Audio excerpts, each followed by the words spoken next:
Assalamualaikum warahmatullahi wabarakatuh. Perkenalkan, nama saya Mauliza Ashari. Pada kesempatan kali ini, saya akan membahas tentang hak asasi manusia atau yang sering disingkat dengan HAM. Sebelumnya, mari kita lihat cuplikan video berikut.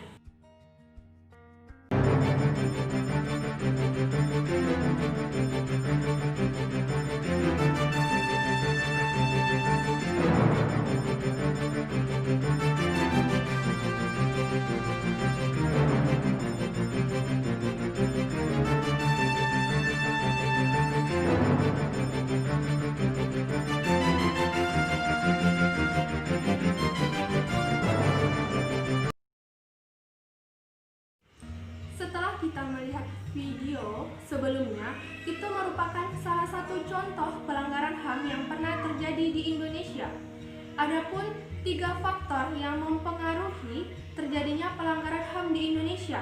Yang pertama adalah ekonomi, di mana krisis ekonomi di Indonesia semakin meningkat. Hal itu membuat masyarakatnya menggunakan berbagai cara untuk mendapatkan uang.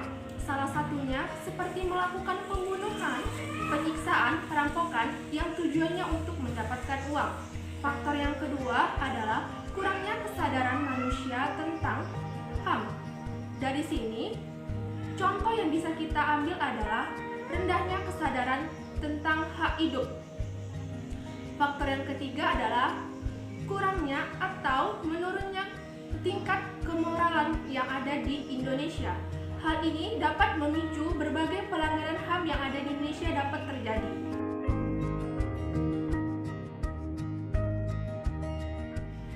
Hak adalah suatu kepentingan yang dilindungi oleh hukum, sedangkan hak asasi adalah suatu kepentingan yang mendasar dan bersifat sangat mutlak yang harus dilindungi oleh hukum. Hak dalam istilah dari bahasa Indonesia dikenal sebagai istilah hak-hak dasar atau hak dan kewajiban dasar manusia.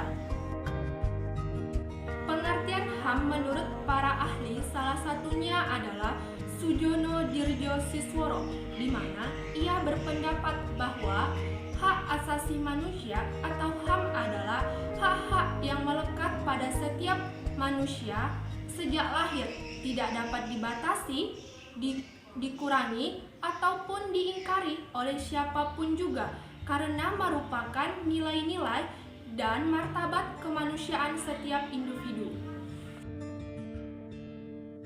Pengertian HAM secara yuridis menurut pasal 1 butir 1 Undang-Undang Nomor 39 Tahun 1999 tentang HAM dirumuskan bahwa hak asasi manusia adalah seperangkat hak yang melekat pada hakikat dan keberadaan manusia sebagai makhluk Tuhan yang Maha Esa dan merupakan anugerah yang wajib dihormati, dijunjung tinggi, dan dilindungi oleh negara, hukum, pemerintah, dan setiap orang demi kehormatan serta perlindungan harkat dan martabat manusia.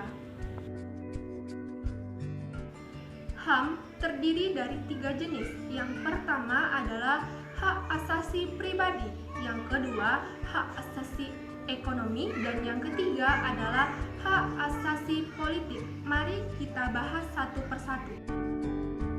Yang pertama adalah hak asasi pribadi atau personal right, yaitu hak yang mencakup kebebasan seseorang dalam menyampaikan pendapat, kebebasan seseorang dalam memeluk agama, kebebasan seseorang dalam bergerak, kebebasan seseorang dalam melakukan kegiatan, dan kebebasan hak asasi pribadi yang lainnya.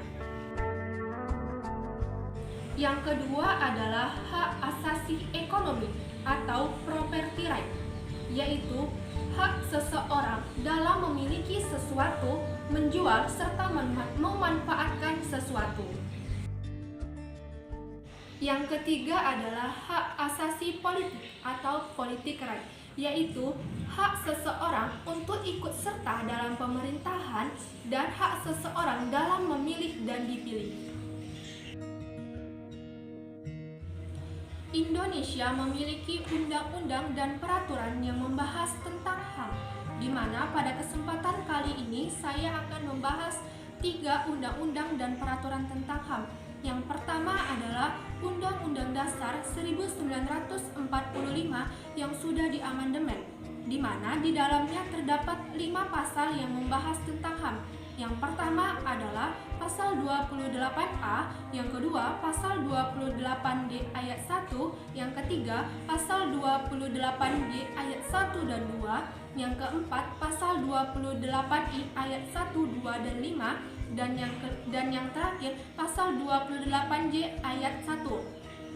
Yang kedua adalah Undang-Undang Nomor 39 Tahun 1999, dan undang-undang yang terakhir adalah Undang-Undang Nomor 26 Tahun 2000 Pasal 1 ayat 1.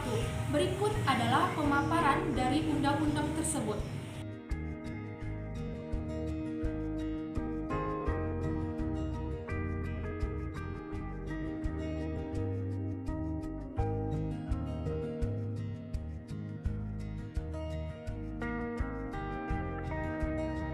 Indonesia memiliki jenis-jenis pelanggaran HAM.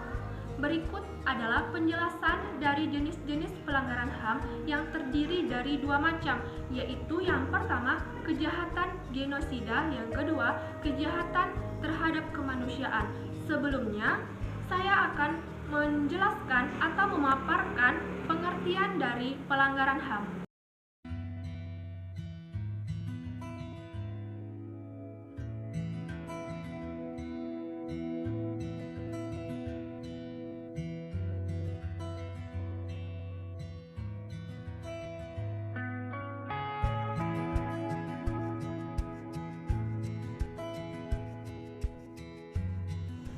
Setelah kita mengetahui jenis-jenis pelanggaran HAM yang ada di Indonesia, selanjutnya, apa upaya yang dapat kita lakukan sebagai masyarakat Indonesia agar pelanggaran HAM tersebut tidak terjadi lagi di Indonesia? Upaya tersebut dapat dilakukan oleh 3 pendukung. Yang pertama adalah pemerintah, yang kedua sekolah, dan yang terakhir adalah masyarakat. Berikut adalah pemaparannya.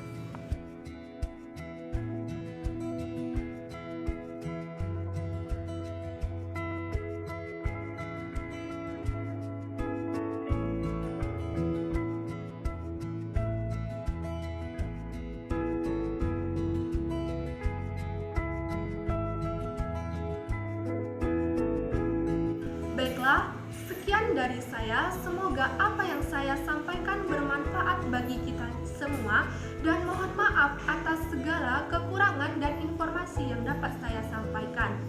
Karena manusia adalah tempatnya salah dan kebenaran hanyalah milik Allah. Sekian, terima kasih. Wassalamualaikum warahmatullahi wabarakatuh.